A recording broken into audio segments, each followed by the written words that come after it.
Welcome to the Cyber Center for Biblical Studies. Hi, my name is Herb Bateman. Today we want to discuss a new book recently published, translating 2nd and 3rd John, clause by clause. Today we have with us Aaron Peer, pastor of Charter Oak Community Church in Cherubusco, Indiana, co-author with me for this ebook for translating the New Testament.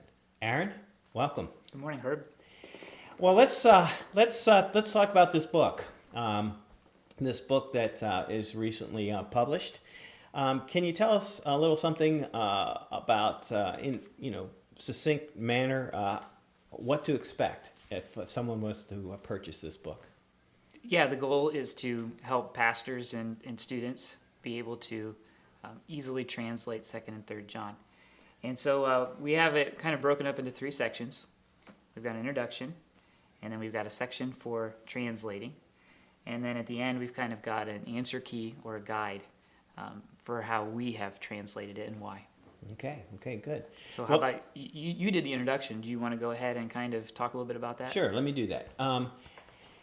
As you know, when we went through this introduction, we assumed nothing. So there is an emphasis on describing the types of independent clauses that exist and the types of dependent clauses that exist whenever you're translating anywhere in the New Testament. But in that introductory section, I focus on independent clauses that you can expect to find in 2nd and 3rd John, and the dependent clauses that you can expect to find in 2nd and 3rd John. And then following that discussion and exemplifying of these types of clauses, there are tips for translating these 2 letters. And as is typical with any letter writer, or even whether it be in antiquity or today, every author has a style of writing. And one of the things about John's style of writing is he loves substantival participles in 2nd and 3rd John. So we kind of highlight what and where they are in order to prepare someone as they're approaching to translate 2nd and 3rd John, to prepare them to anticipate seeing these substantival participles. Another thing he loves is he loves hotties and he loves hinnas. And so they are also found throughout these letters. And so trying to highlight and point out and prepare the reader a little bit before they get into the translating. But having said that, let's go back to you, and why not explain a little bit about sections 2 and section 3 for us? Yeah, in section 2, we start out with a contextual orientation, and what that is just a paragraph, kind of explaining those verses, what the big idea of those verses is, and how it fits into the argument of the book as a whole. And so we just want to kind of give people a big picture so they understand what's going on before they kind of get into the nitty-gritty and understanding each individual word or clause. In the second part of it, we have a Greek text there, and it's just the Greek text. And what we want people to do there is just be able to recognize the verbs and verbals, and to color them, depending on what tense they are, if present or aorist or perfect or whatever it might be. In the third part of section 2, we have the clauses broken out into a structural outline, and underneath those clauses, you can actually do the work of translating. And at the same time, you can see the relationship of clauses to other clauses, whether they're independent or dependent, like you were talking about, or if they're dependent, are they adverbial, modifying a verb? And if so, we put it underneath the verb. Or are they adjectival, modifying a noun? And we put it underneath that noun or concept. And so you can kind of visually see the author's flow of thought. And when we get to section 3, we have that Greek text again, and that we've colored it. We've put in whether it's present or aorist so that you can check your work. We also translate the clauses right underneath in that structural outline. We translate it ourselves, and so you can see how we dealt with each word and how we dealt with each structural marker and how we interpreted it. And then finally we have a footnotes where we've taken all the major structural markers and we've parsed them if they need parsed, or declined them if they need declined, and we also figure out, okay, what's the syntactical function of this? How is it related to the clauses around it? And then finally, we deal with semantics. What kind of classification would we give to this? And then finally, there's a so what in those footnotes too. Okay, how does this make the structural marker fit into the main flow of the book? Okay. When we think about, as you think about you're working through Second John, I know you did Second John, and I did Third John. When you think about Second John, how many units did you break Second John out in to make it manageable? And then when you think through Second John and having traced this author's flow of thought, what stands out in Second John? Because of working your way through this work structurally, what stands out as being the thrust and the point of Second John as you think back on your presentation? Yeah, I break it up into 5 sections. Of course, there's an introduction, and then there's a conclusion, and then the body is kind of broken up into 3 sections as well. It starts out with an encouragement, and then it moves into a warning about the false teachers that that the church there was dealing with, and it also tells them how do you deal with these false teachers when they do crop up among you. And it's very instructive for us today too. It's really cool how he does it with the structure. You can see that warning very clearly. You've got that imperative. Watch out. Blepete. You watch out. Because beware.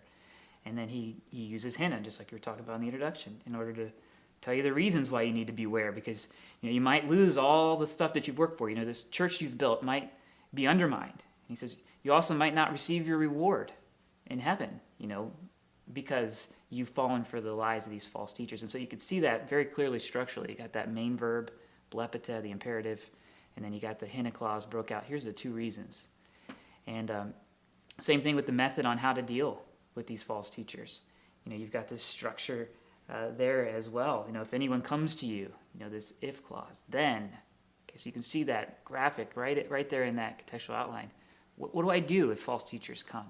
Well, you don't support them. You don't welcome them in your home. You don't even say to them a proper greeting. Instead, you want to stay as far away from them as possible. And so you can see very clearly that main thrust of the book of 2 John is, there might be times when people rise up within the church teaching things that are contrary to the truth, and you got to be very careful about them, because if you get wrapped up with them, bad things are going to happen. Okay. Well, in some ways, I've done the same thing with 3 John. I've broken 3 John into 5 units of thought. Of course, there's an opening salutation and a closing salutation. In the middle, you've got this body of material. And just like in 2 John, 3 John has a major thrust, and that shows up in verse 8.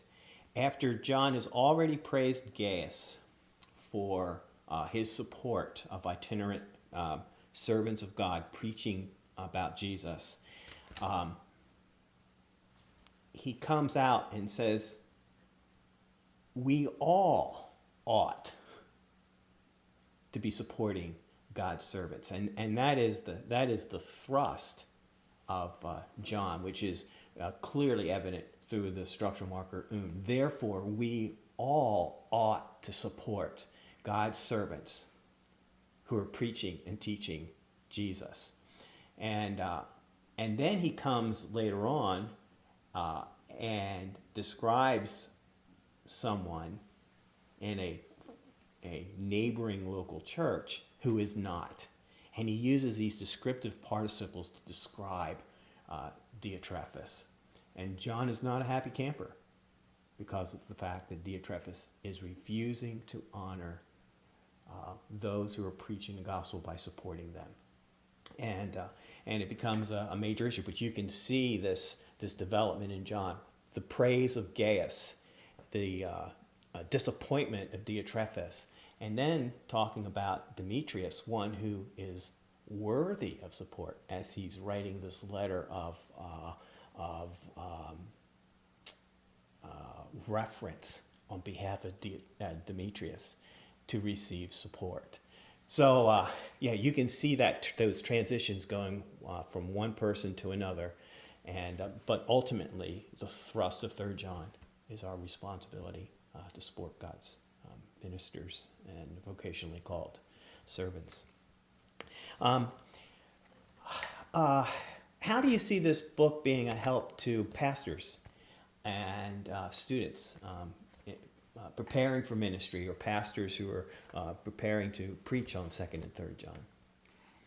Yeah, I think the introduction is beautifully written, and it helps bring out, the literary style of John. And so it can help people maybe navigate through those hotties and hennas, and how does John normally use those. And so it can help them to not just visually see the structure, but understand how John does structuring and how he does build his letters and how he uses words and clauses. And so I think the introduction does a great job of that. And it's just a guide, just when I'm sitting down at my desk in order to study 2nd or 3rd John, how do I translate it? And how do I find the answers when I'm done? How do I know I'm right? Or how do I know what other viewpoints are? And so we have all that laid out for you. We have a method for you to go through. And it's a very just easy way to kind of dissect 2nd and 3rd John so that you can preach it with integrity and believe and know that you've got the main ideas right and correct. Oh, well, good. Well, Aaron, thanks so much. I've greatly appreciated working with you on this project. It will be available on Amazon, translating 2nd and 3rd John, clause by clause. It is one of many in a series entitled eBooks for Translating the New Testament. I hope you will pick it up and enjoy it. And in the meantime, thank you for joining us.